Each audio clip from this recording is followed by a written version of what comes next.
পাঁচটি গদ্য বস্তু বাসস্থানে শিক্ষা পরিবার আচ্ছা আপু, তুমি বড় হয়ে কি হতে চাও?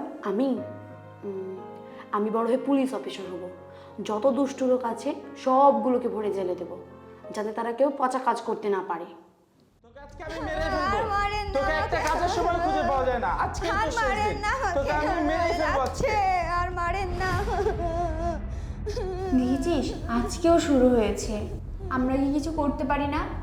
চল আমরা জাতীয় হটলাইন নম্বরে ফোন দিয়ে দেখি। চলো।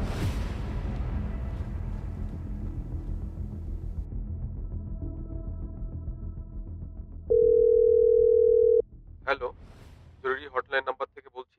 কে বলছেন? লাউডি দে। আমি সাজিয়া ইয়াসমিন বলছিলাম, ক্লাস 7-এ পড়ি। আমি রাজশাহীর বহরমপুর গ্রাম থেকে বলছিলাম। কিভাবে সহযোগিতা করতে পারি? আমাদের পাশের বাড়ির একটি মেয়েকে খুব মারধর করা হচ্ছে, অনেক দিন ধরেই তা হচ্ছে।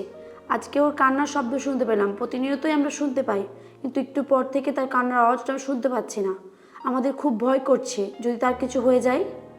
তোমার বাড়িতে বড় কেউ নেই? তোমার আব্বু আম্মুকে ফোন দিতে বলো। আমার বাসায় আব্বু নাই, আমার আম্মু রান্না করছে। তাদের ফোন দিতে বলবে। তুমি ছোট বাচ্চা মেয়ে, ফোন রেখে দাও। এই ভাবি, শুনেছেন কিছু? ওই মেয়েটা ওই বাসাটার ছোট একটা মেয়ে ছিল না, ওর রাতে বলে চিৎকার শুনতে পেয়েছিলেন? রাত্রে চিৎকার শুনেছি, মানে সে সময়তে রাত্রে তো আসা সম্ভব না, মেলা রাত্রি।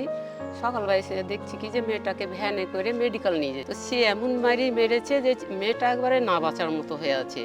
নিজের চাচা ওরকম করবে বলেন? এই লোকটা নাকি চরিত্র খারাপ। খারাপ। হ্যাঁ, বাসায় ওই ছোট মেয়েটা থাকে, এতিম, এটা সুযোগ নিয়েছে। ওর তো মা বেটি ওর কাছে নিরাপদ না। নিরাপদ না। জানিস আপু, কালকে যখন আমরা হটলাইনে ফোন দিলাম, আমাদের যদি কথাগুলো শুনতো, তাহলে আজ মনে হয় মেয়েটার সাথে এরকম হতো না। কেমন আছো তোমরা? কোথায় যাচ্ছ? স্কুলে যাচ্ছি। আজকে তোমাদের এত মন খারাপ কেন?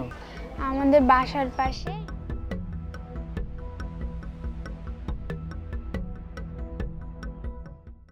তো তোমরা প্রতিবাদ করো না? আমরা হটলাইনে ফোন দিয়েছিলাম, হটলাইন থেকে আমাদের কথা শোনা হয়নি। আমরা বাচ্চা, তাই আমাদেরকে বলেছে যে তোমার বাবা মাকে দাও ফোন, নাহলে আমরা পদক্ষেপ নিতে পারবো না।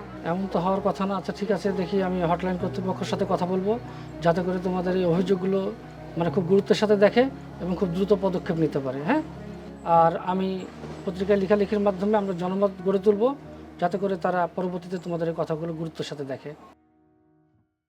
নিরাপত্তা নয়, প্রতিবাদ চাই।